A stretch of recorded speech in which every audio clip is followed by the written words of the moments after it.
People blame Elizabeth because my mom was babysitting her. At the time, Elizabeth was only a few months old, so obviously there wasn't anything she could do, but that didn't stop anyone from blaming her. Even her parents turned away from her. The only person who has been there for her is her older brother, Jake. I grew up hating her because of what some pack members said about her. It wasn't until recently when I did the math and I realized that she was still a baby and that she wasn't what led the Rouges here. My father made up some story about the rogues being after Elizabeth, but then my mom jumped in the way. I don't know why so many people believed his lie, because why would rogues be after a baby? That doesn't even make any sense. The group of Rouges that killed my mother were going around from pack to pack, killing all the Lunas that they could, so they could try to take over all of the packs in the area. Anyways, I knew that if I had accepted Elizabeth as my mate, everyone in the pack would have turned against me. I had to do what I did to protect myself. She was only 13 when I found out that we were mates. I was 18 at the time, and it would have been too much work to try and be with her. I was doing everybody a favor when I rejected her. I still can't believe that she thinks she has another mate. The idea itself is laughable. You can only have one mate, and so she's stuck with me for the rest of her life. Unfortunately, that also means that I'm stuck with her. I don't want to be with her, but I know that it's the best option for the pack. I'll just have to keep some girls on the side so I can still be kind of happy. Look at me putting the pack's needs before my own. I'm an amazing alpha. Alphas are at their strongest when they mate with their true mate. With her by my side, I know that I can be the strongest alpha in the world and take over Alpha Rider's pack. That's the only reason that she is alive right now. She would have been dead a long time ago if I had a say in things. I'm glad I didn't kill her, though, because I now have a way to take down Alpha Rider and his pack. He won't even know what hit him. I'm doing pack work when I hear my door being knocked on. A few seconds later, my dad walks through the door. Honestly, I'm embarrassed to call him my dad. He is so weak, and he does not know how to run a pack. This is why no one takes this pack seriously. Yes, Father? I just wanted to remind you that you're supposed to be making friends with Alpha Rider, not enemies. I roll my eyes. Well, that wouldn't be a problem if that little brat didn't put some spell on him to make him think that they're mates. What if they are actually mates? I roll my eyes again. See what I mean about him being stupid? You know that's impossible, I say, making sure to speak slowly so he understands. What's going to happen when she leaves with Alpha Rider? I growl at him. She is not going anywhere. I thought you didn't want her as a mate. I don't want her as a mate. Then why can't she leave? I thought you said she was holding us back. I can't believe that I have put up with his stupidity for so long. It's a wonder that I'm not insane. Is there another reason why you're in here? You're wasting my time. My dad tries to growl at me, but I just give him an unimpressed look. People think that I had to go train how to be a better alpha, but honestly, I just wanted to get away from the people in this pack, so I purposely messed up. They are so annoying and they whine all the time. Also, too many girls think they are going to be Luna since I've slept with them. Every time I hear that, I want to rip my hair out. Why would I want them to be my mate? It was a one-time thing. They need to get over it. Just make sure you don't screw this act. We need this alliance. Yeah, whatever. You can leave now.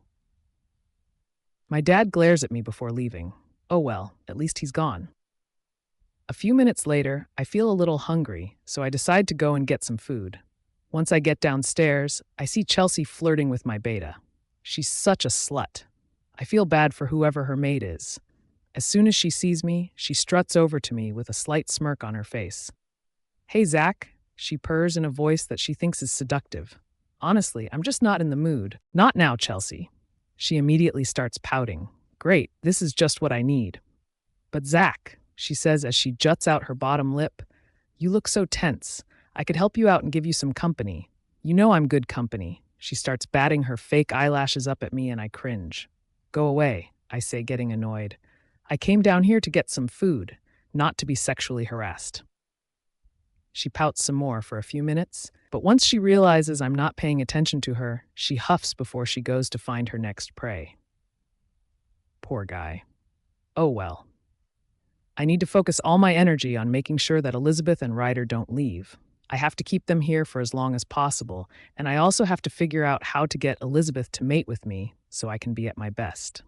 Once everything is done, I will be the head alpha, and people will look up to me. Ryder's POV. When I wake up the next morning, I expect to see my mate next to me, but when I don't, I start panicking. I get out of bed, and I'm about to run out of my room when I hear the shower on. I relax slightly, and I get back into bed. I was worried that I was either dreaming about finding my mate or that she went back to that other alpha named Zeke or something. A few minutes later, my mate steps out of the bathroom and she's only wearing a towel. Water droplets from her hair fall down to the exposed skin of neck and trail down until I can't see them because of that stupid towel. My wolf growls in approval as we watch our mate. At first, my mate doesn't realize that I'm awake and that I'm staring at her. She grabs some of her new clothes, and she's about to drop her towel when she turns around, and our eyes lock. Her eyes instantly become huge, and her skin pales a little as she lets out a surprised squeak. I chuckle a bit before I stand up and walk towards my mate. For every step I take towards her, she takes 2 steps back. This continues until she gets backed up into a corner. The sides of my mouth tug up into a smirk, and I put my hands on either side of her on the wall so she can't escape. She clutches the towel closer to her, and she looks up at me with an innocent gaze. I smile at her as I move a strand of hair away from her face. After that, I trail my index finger down her cheek and down her neck. Her breath hitches in her throat, and I smile a little. I press my lips against her soft cheeks, and I follow the path I made with my finger. Once I get around her collarbone, she starts panting. I kiss around her neck, looking for the spot where she will bear my mark, and I can smell her arousal. When I look up at her face is bright red, and she looks like she wants to be anywhere but here. Why do you look so embarrassed, sweetheart? She just flushes even more, and she starts looking at the ground. There's no reason to be embarrassed. I'm your mate, I say proudly while puffing out my chest. She lets out a soft giggle that's music to my ears. I take a couple of steps back so she's not cornered anymore. I'll let you change while I'm taking a shower. I go over to the sink and I see that I have a little stubble growing. I wonder if Elizabeth likes facial hair. What if she hates it or it annoys her? She didn't sound like she minded this morning, K-Dawn says smugly. I smirk as I remember her reaction. My mate is so adorable. I put some clothes on before I follow Elizabeth's scent downstairs. When I get downstairs, I see that she is helping Emily make breakfast. I smile at how close those two are already. Elizabeth seems very shy, so I'm glad she's opening up a little. She throws her head back, laughing at something Emily says, and my smile widens to a grin. The sound of her laughter is the most beautiful thing, other than her voice, that I have ever heard. I would do anything to make sure that she is always happy with me. K-Dawn growls his approval to that statement in my head. K-Dawn has also said that Annabelle, Elizabeth's wolf, is opening up to him. She has literally turned him into a lovesick pup, and it's quite hilarious. Usually K-Dawn is serious, quiet, reserved, and he is always brooding.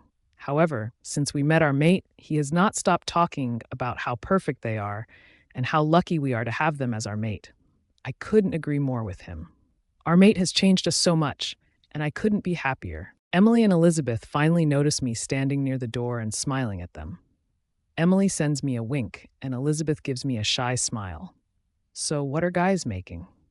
Well, we have some pancakes, eggs, bacon, toast, sausage, fruits, and a whole lot more.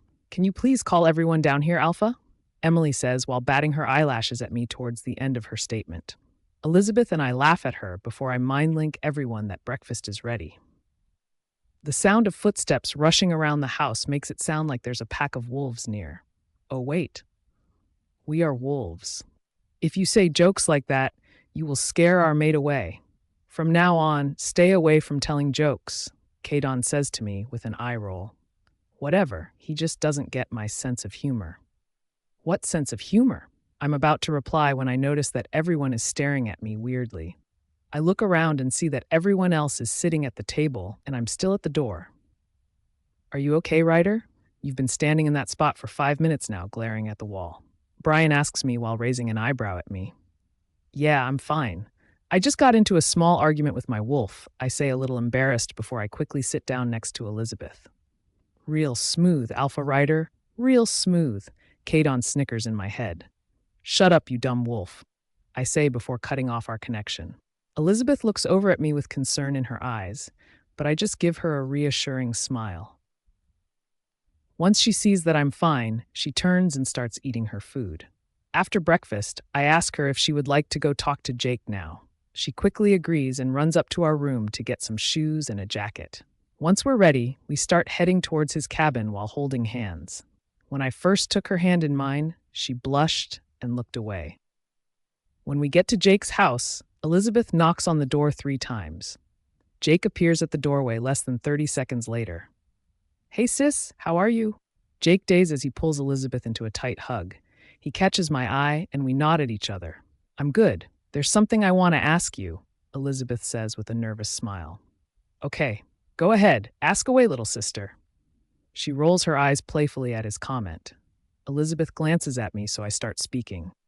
I have to go back to my pack tomorrow, so Elizabeth is going to be leaving with me. I have heard that you are an excellent warrior, and I was wondering if you would like to come with us and join our pack. Really? I can join your pack? I nod my head. Will I have to go through a certain process to be accepted into your pack? No, but you're going to have to go to training sessions to learn the techniques my pack uses in case of an emergency. As I said before, I have heard good things about your fighting skills, so I'm not worried. You could become a pack warrior, if you would like. Elizabeth grins at me, and I'm glad that doing something so simple has made her so happy. I'd be honored to join your pack, he says with a smile. Elizabeth squeals from next to me, and she jumps on Jake. He laughs and spins her around. Next, she jumps on me and thanks me for the millionth time. I love having a mate. Elizabeth's POV. I've never been so happy in my entire life. I finally have a mate who cares about me and treats me like mates should treat each other. I'm so thankful that I've been blessed with this second chance and the fact that my brother and I can start a new life together in a better pack. I don't know what I would have done if my brother had said that he wanted to stay here. He's always been there for me, and I would have felt lost without him. Also, now he has a better chance at finding his mate. It's been 4 years since he turned 18, and we know that his mate is not in this pack. Hopefully, she will be in our new pack. We talk to Jake for a few more minutes before deciding to walk around the territory and get to know each other some more. We talk about a lot of things, but neither one of us brings up our past. Whenever we talked about something that was a little too personal, we would change the topic. I guess his past was as bad or even worse than mine. Around 6 in the afternoon, we realized that we needed to start packing our things since we would be leaving soon. We pass by the pack house, and it smells terrible. I guess since I haven't been there, people haven't cleaned up at all. Usually I'm doing all the work, so they probably don't know how to clean things properly. That sucks for them. They're going to have to figure it out on their own. We're about to walk by, but then Chelsea blocks our path. Oh, boy, what do you want? Ryder growls while glaring at her. She winces before putting on a fake smile. Look, she says while pulling down her shirt and flipping her hair. I don't know what spell fatty over there put on you, bah. What did you just call my mate? Ryder asks in a voice that's way too calm. His grip on my hand has gotten a lot tighter, and I'm starting to lose feeling in it. He starts taking a few deep breaths to calm himself, but I can see that it's not really working because his eyes are also changing from blue to black. Hopefully Chelsea will keep her mouth shut, because it looks like Ryder is about to kill her. Obviously, Chelsea isn't smart because she repeats what she said. I called her fatty. I mean, look at her thighs. That's the last thing she says before Ryder shifts and attacks her.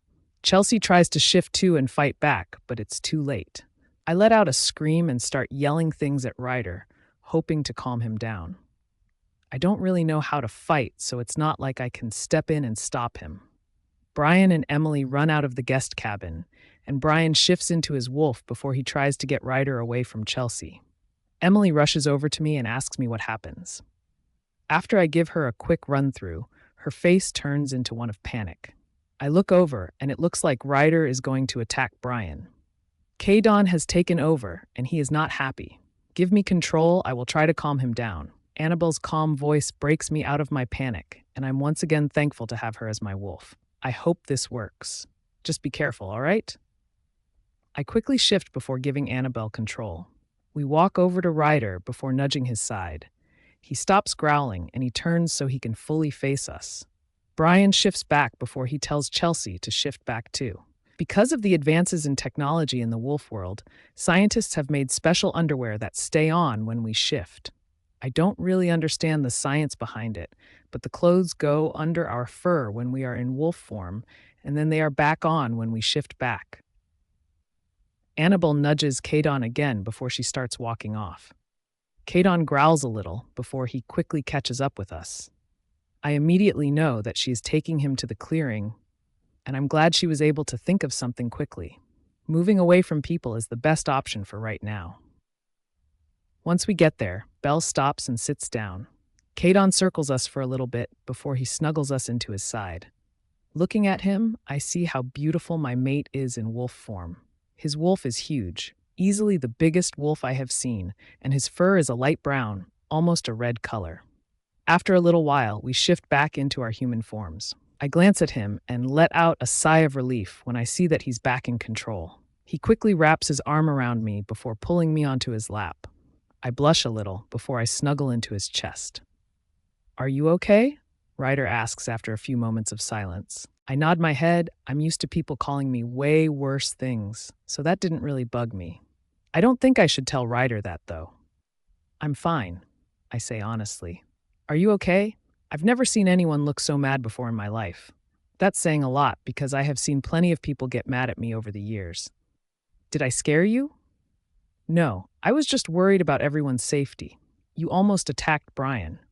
I already apologized, and he understands completely. A pissed-off alpha is not someone you want to deal with. "You didn't have to attack her, You are my mate. It is my job to protect you from everything. I will not stand by and watch someone abuse my mate."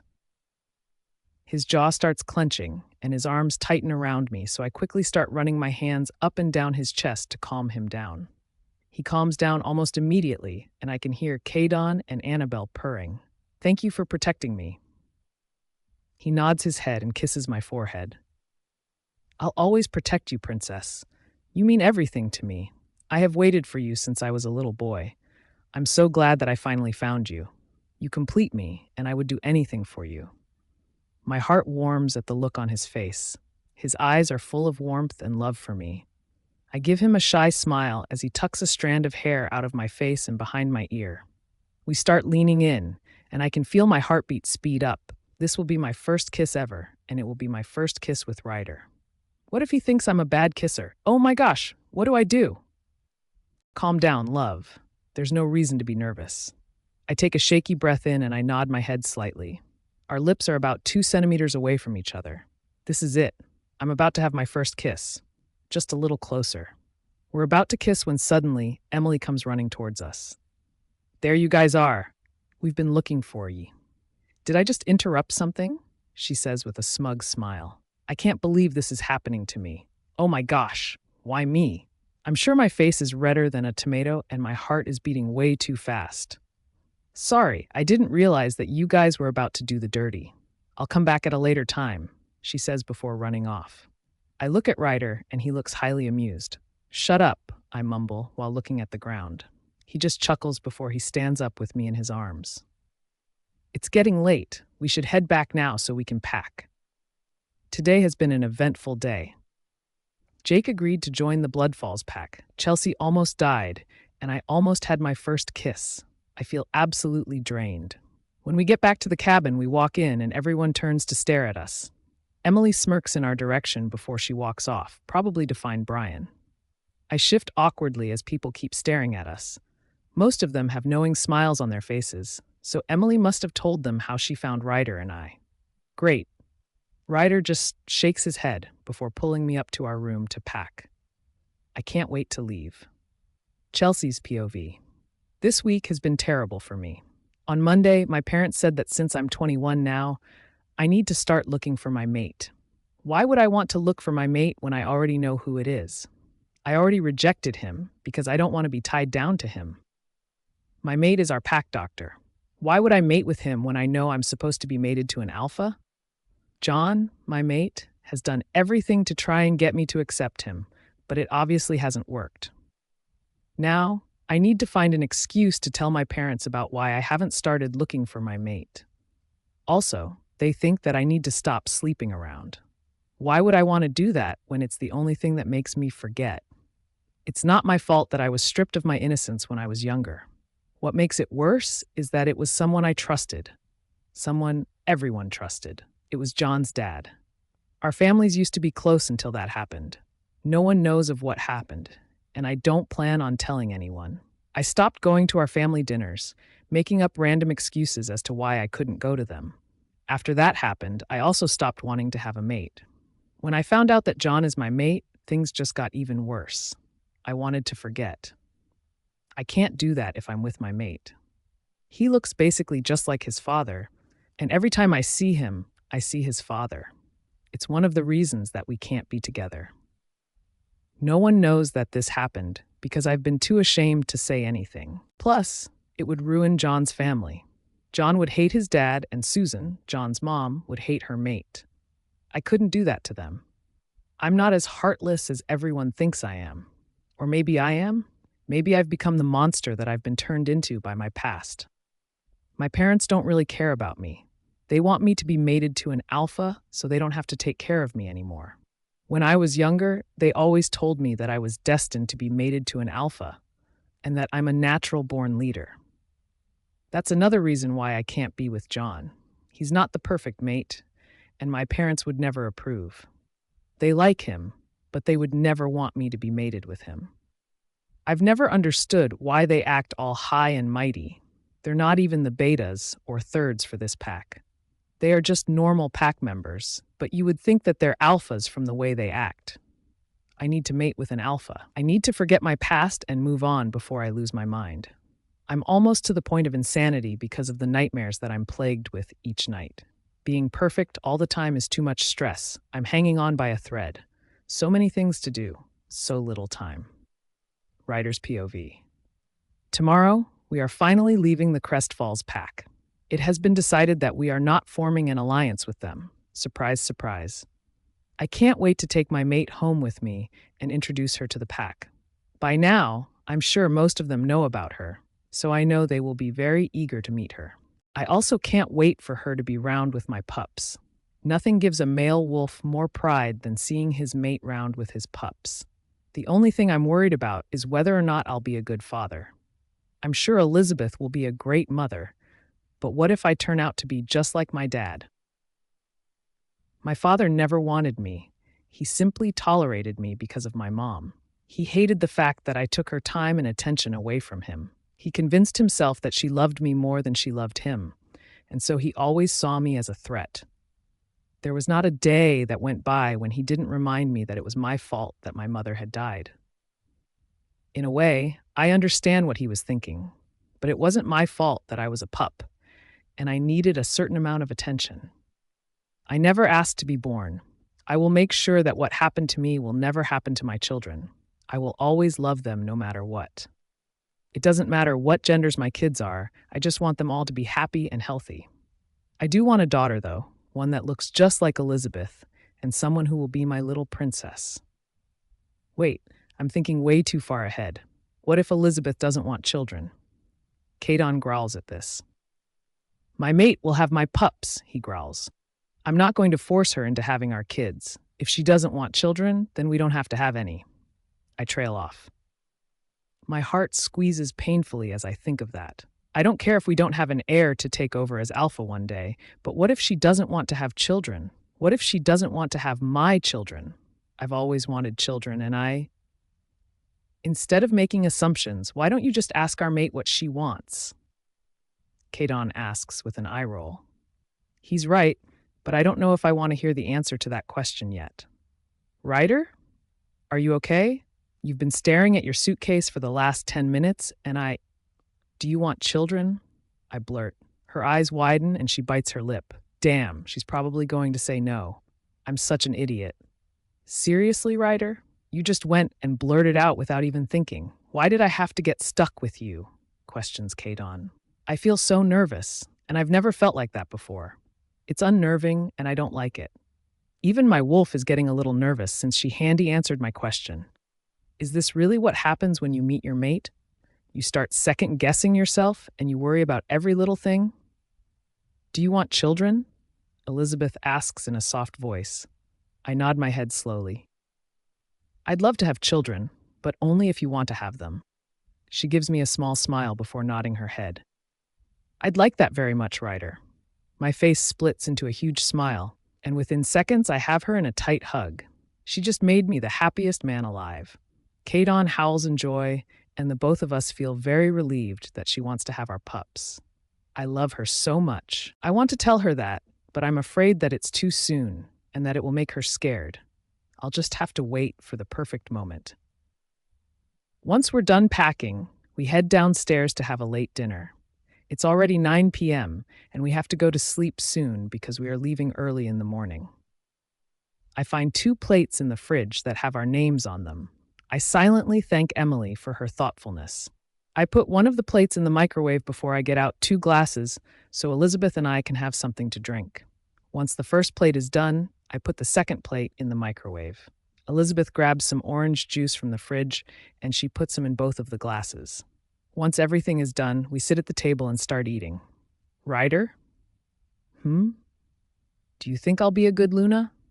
I think you'll be the best Luna that has ever lived. She gave me a smile. Thank you.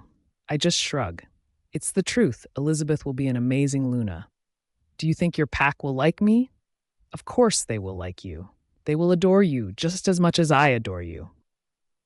Her cheeks turn a cute shade of pink as she blushes. She leans her head against my shoulder, and we finish the rest of our dinner in silence. After dinner, we walk up to our room and we crawl into bed. I turn off the lamp near the bed, and I quickly pull my mate against my chest. I can't wait to get out of here so my pack can meet their future Luna. Elizabeth's POV. When I wake up the next morning, wrapped up in Ryder's embrace, I let out a soft sigh. I'm sure this is what heaven feels like. I snuggle closer to his embrace while I think of what my new pack will be like. Hopefully, everyone will be as friendly as the pack members that came here. I used to think that every member of the Blood Falls pack was heartless, cold, and vicious because of the rumors about them. Now, I know that those assumptions are wrong. My life would be so different if they hadn't come to this pack.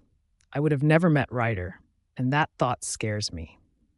My future is looking up so much, and I can honestly say that I've never been more happy.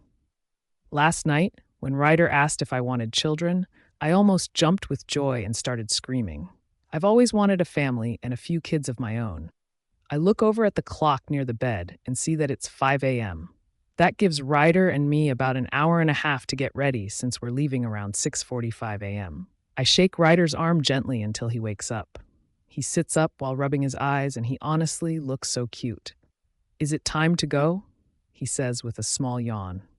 Yeah, we need to get ready. I'm going to go take a shower. You know, to save time, we could shower together. He trails off with a slight smirk on his face. I just roll my eyes before getting the clothes I set out last night and going to the bathroom. It's 6:15 a.m. now, and everyone is trying to get something to eat. Most people around me are rushing about, but I'm in my own world. Today, I'm going to a new pack, and I'm going to be their Luna. Even though this pack is relatively small, it's the strongest pack in the world. Everyone knows about them, and everyone fears them. If I mess up, everyone in the werewolf world will know, and people around the world would criticize me. No pressure or anything. I remind myself that I have nothing to be afraid of. All of the pack members that are here have been very kind and accepting. Emily has made it her goal to make sure I'm getting along with the pack members, and I'm really thankful for her. Since I haven't had a good relationship with most people, I tend to be a little shy.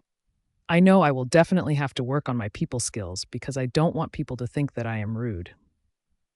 We are finally on our way out of the Crescent Falls pack. I look out the window and watch the scenery pass. This is where I grew up. I want to feel sad for leaving, but all I feel is happiness. I've never been outside of the pack borders, so this is all so new and exciting for me. Ryder is sitting on my right, and Jake is sitting on my left. They are two of the most important people in my life, and I'm glad that I will be able to be with both of them. Somewhere along the trip, I must have fallen asleep because now I can feel myself being picked up. I remember waking up a few times, but I wasn't really aware of what was going on. I also remember a few times where Ryder or Jake had me eat some food, but that's about it. The drive was a lot longer than I expected, and I usually get car sick, so I'm glad I was sleeping for the most part. The person who picked me up is talking to someone else, but my mind is too hazy to make out the voices. From the tingles that are on my skin, I assume Ryder is probably the one holding me. I snuggle closer into his chest before I hear a bang and I jump in fright. The first thing I see is a man standing in front of a now broken chair with an apologetic smile on his face. "I'm sorry, Luna. I didn't mean to wake you or scare you. My apologies." I give him a reassuring smile, but Ryder looks like he's going to break the poor man's arm. "It's okay. I wasn't completely asleep anymore." The man smiles at me before he picks up part of the chair and goes inside. My mind is starting to clear a little, and I see that the building in front of me is not familiar. It's then that I notice that this must be Ryder's pack. I quickly jump down from his arms, which earns a growl from him, before I start looking around at everything. There are a bunch of houses surrounding a slightly bigger house, and then it looks like there are some houses a little further away. The flowers here are gorgeous, and they smell divine. I move closer to them, staying away from the ones that have thorns, and I simply admire their beauty. "Where is your pack located?" A lot of people have speculated where it is, but I want to know the truth, I say while I lean closer to smell the flowers. Well, the main part of the pack is located here, near the center of Portland, Oregon. But we do have a few pack members that live closer to the edge of the city. Wow, the Crescent Falls pack is in Forest Park, Georgia. I really must have been out of it. The trip would have taken a few days because of all the stops they probably took, but I barely remember a thing. All the flowers that you see out here were planted by the women in the pack. Emily decided this would be a fun activity to do to make sure everyone in the pack knows each other, and so new pack members would feel more at home. That was a very smart idea. Emily is one of those people who makes sure that everyone is included and no one feels isolated. That's probably my favorite thing about her. She makes you feel welcomed. It's something that everyone in the pack loves her for. Speaking of the pack, where is everyone? I ask as I finally notice how quiet it is. "Don't worry, you'll meet everyone on Friday. I asked everyone to stay home so you wouldn't feel overwhelmed." My heart warms at his thoughtfulness, and I give him a grateful smile. As excited as I am to meet the pack, I think it'd be best to wait a few days. Since it's Monday, I have more than enough time to get ready. Where's Jake? He chose to start his training early. From what I've been told so far, he's making excellent progress. "Thank you so much for doing this." Ryder just smiles and squeezes my hand. "Come with me," Ryder says as he tugs me hand. "I want to show you around some of the territory." I take his hand and we go outside. He shifts into his wolf, and I copy his actions. I take a deep breath, and I can smell a lot of different scents coming from the different houses. These are my new pack members' scents, and I'm going to need to memorize them. I can also smell all the different flowers and the different animals near or in the forest. I can also see a lot farther, and I can hear a lot of sounds coming from the houses or the forest. I love being in wolf form and having my senses heightened even more than usual. Ryder nudges my side before he uses his head to tell me to follow him. He starts off at a slow jog, but after a few minutes, we're sprinting. I'm surprised I'm able to keep up with him. His wolf is huge, and I'm not that experienced in my wolf form since I wasn't really allowed to shift. We run around about half of the territory before Ryder decides it's time to go home. Home. I like the sound of that. Elizabeth's POV. Waking up the next morning, I feel disappointed as soon as I realize that Ryder isn't with me. I pick up the note that's on top of his pillow, and I feel a smile stretch across my lips as I read it. Dear Angel, sorry I wasn't there when you woke up. You honestly look too adorable when you sleep. I am so happy that we are finally home and you are finally in our house, in our bed. Today you have a busy day ahead of you. I hope you're ready for a long day. You are going to be able to see some more of the pack and some more of the area. Are you ready for a surprise? I've been planning this since the moment I looked into your eyes and I realized that you're mine. I hope you enjoy everything today. Emily is going to be there soon to help you get ready or whatever. Wear whatever you want to, but make sure you're comfortable. I do have one suggestion, though. Please don't wear makeup. You look absolutely breathtaking without it, so I don't want you to wear something you don't need. I really hope you like the day I've planned out for you, and I can't wait to see you later. I let out a squeal after reading the letter. I fall down onto the bed and reread the letter a few times to make sure that I read everything correctly. This is the sweetest thing that anyone has ever done for me, and I don't even know what's going to happen yet. We have such an amazing mate. I can't believe that people think he is heartless. Belle, where have you been? Well, while you've been spending time with Ryder, I've been spending time with Kadon. She mumbles, and she sounds a little sheepish. I jump out of bed and I head towards the bathroom so I can start getting ready for my big day. It's been 2 hours since I woke up, and I'm finally ready for today. I've changed into my clothes, and I had a quick breakfast of toast and Nutella. It's now 12:30, and I'm not allowed to eat lunch, since apparently Ryder and I are going out for lunch. I'm wearing a pair of dark jeans with flat brown boots that go a little farther than my ankle. My long-sleeved shirt is an emerald color, since that's apparently Ryder's favorite color, and I'm wearing a small brown jacket over it. My face is also makeup-free, since Ryder asked me not to wear makeup. Originally, Emily wanted me to wear a dress, but it's a little too windy and cold for me to do that today. I'm not used to this cooler temperature, since Georgia never really got this cold. Obviously, it's not that bad since I'm a werewolf, but it's still too cold for a dress. It's late spring, but it's still cool. Are you ready for this? Emily says while practically jumping up and down. I think she may be even more excited than I am. Yeah, I'm ready. I just feel a little nervous. Well, don't be. Everything is going to be perfect. You know, I never knew that Ryder could be so sweet. Before you came here, he barely smiled, and he was always so quiet and serious. Now, he won't stop smiling, and he won't shut up about how amazing you are. I can feel my cheeks heating up, and I give her a sheepish smile. Well, we should get going. I'm ready.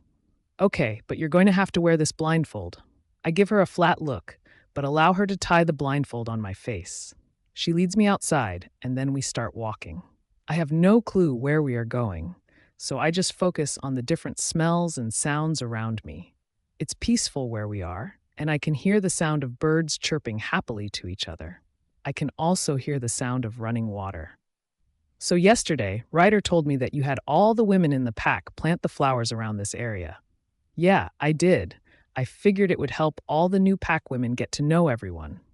Also, I love flowers, and I didn't want to have to plant them all by myself. They are very beautiful. Thank you, Luna. How many times do I have to tell you? Just call me Elizabeth. Sorry, Elizabeth. Anyways, we're here. It's time to take the blindfold off, but Ryder will do that for you.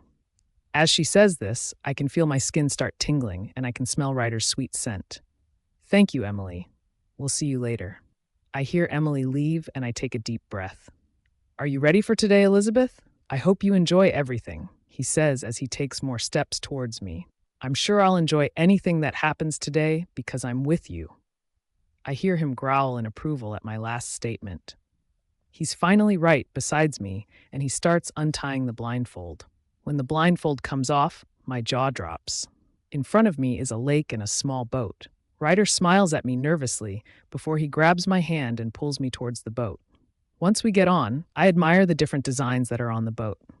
I've never been on a boat before, but Ryder seems to know what he's doing. We go out into the middle of the lake, and then Ryder puts the anchor down. I didn't know you knew how to drive a boat. It's something a lot of people don't know about me. I'm glad you shared it with me then, I say, and Ryder gives me a soft smile before making his way over to me and taking my hand. Let's go downstairs, that's where the food is. We walk downstairs and I see flower petals all over the ground surrounding a blanket with a picnic basket on it.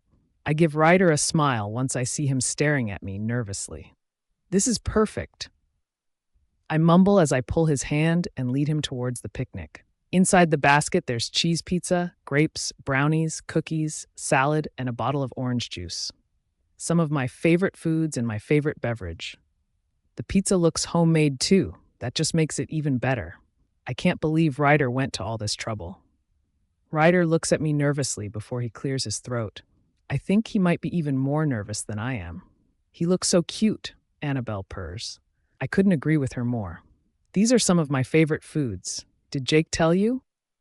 Yeah, I asked Jake for some of your favorite foods, and he told me you liked homemade pizza, so I asked Emily to help me make some. She also helped with the brownies and the cookies. I hope this isn't too much or anything. I jew. Ryder, everything is perfect, thank you, I say with a huge smile. He gives me a smile back before we start eating. While we eat, he tells me more about his pack, and I can see how much he cares for everyone here and how close this pack is. After we eat, Ryder steers the boat around the lake for a little bit. Do you want to try? Wait, seriously? You're going to let me drive this boat? If that's what you want, then yes. I've never driven one before. I trail off as I start to feel my palms start sweating. I'll teach you, don't worry. Nothing is going to happen, he says as he reaches his hand out to me. I take his hand and walk over to the wheel. After I put my hands on the wheel, I feel two much larger hands cover mine. I love the feeling of Ryder's hands with mine. His hands are calloused, and they are pretty big, but they are also gentle. He's obviously done a lot of work instead of being one of those alphas who just has the pack do all the work. Anyways, I can feel his body aligned with mine, and it's making it hard for me to focus. Are you ready? I guess. I take a few calming breaths before I feel the boat start moving. Ryder helps me steer, and I feel a wide smile stretch across my face. This is absolutely amazing. If I thought just being on the boat was great, this is 10 times better. I have never been more happy in my entire life. Elizabeth's POV. After the boat ride, we went on a little hike in the forest. They have beautiful forests here in Portland. I absolutely love it. While we are walking, we decide that this is the best time to talk about our pasts. My pack has hated me since the day I was born. Even my parents hated me. Only Jake and our Luna were nice to me. While the Luna was babysitting me one evening, apparently some rogues got on our land and they killed her. Everyone but Jake blamed me for her death, and they hated me even more. I was only a few months old, and I don't remember that at all. Anyways, after that, a lot of pack members would abuse me physically and emotionally. Zach was the worst one, though. He's the one that started the beatings and didn't even care when he found out we were mates. He just rejected me in front of everyone, and then he called for another beating. I look over at Ryder for the first time since I started talking, and he looks like he wants blood. I just give him a reassuring smile before I continue with my story. All my life, I've been a slave in that pack, and I've had to do everything for the pack members. I wonder how they're going to be able to cope since a lot of them don't even know how to do dishes and stuff. I want all of them dead. They don't deserve to live. Ryder's eyes are pitch black, and his voice is a little deeper, so I'm assuming that Kadon has taken control. It's okay, Kadon. No, it's not, he growls. You are my mate, and I did not protect you. I failed my job, and that is not okay. I wrap my arms around his neck and give him a hug. He puts his head at the curve of my neck and inhales deeply. I start running my hands up and down his back, and he starts to relax a little. Kadon, it's not your fault, and I'm okay. It's all in the past, and you are here now, so you can protect me now. There's a comfortable silence between the two of us before he picks me up and starts walking. I wrap my legs around his waist, and I lean my head on his hard chest. What was your childhood like? Well, it wasn't much better than yours. You don't have to tell me if you don't want to. I want to tell you, you told me yours, and it's my turn now. He takes a deep breath before he continues talking. My mother passed away when I was 5 years old. A group of rogues got onto the territory, so my father and uncle left to see what was going on. It turns out that those rogues were just a distraction to get my father away from my mom.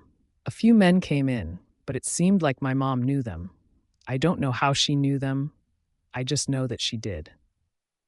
After the leader killed her right in front of my eyes, they left. My father and uncle came in a few minutes later, but it was too late. My father blamed me for my mom's death. But that was expected, he says with a bitter chuckle. My father hated me. He only put up with me because my mom loved me. He thought I was a waste of space and that I was taking his mate away from him. Anyways, after that, my dad turned into a cruel man who almost ran this pack into the ground. I challenged him when I was 1 and I won. After I beat him, he killed himself and I had to scramble to put the pack back together. That's basically my childhood. Anyways, today is supposed to be a happy day. Time for our next activity. I'm glad we finally got that discussion over with. Now we can finally move on and be happy.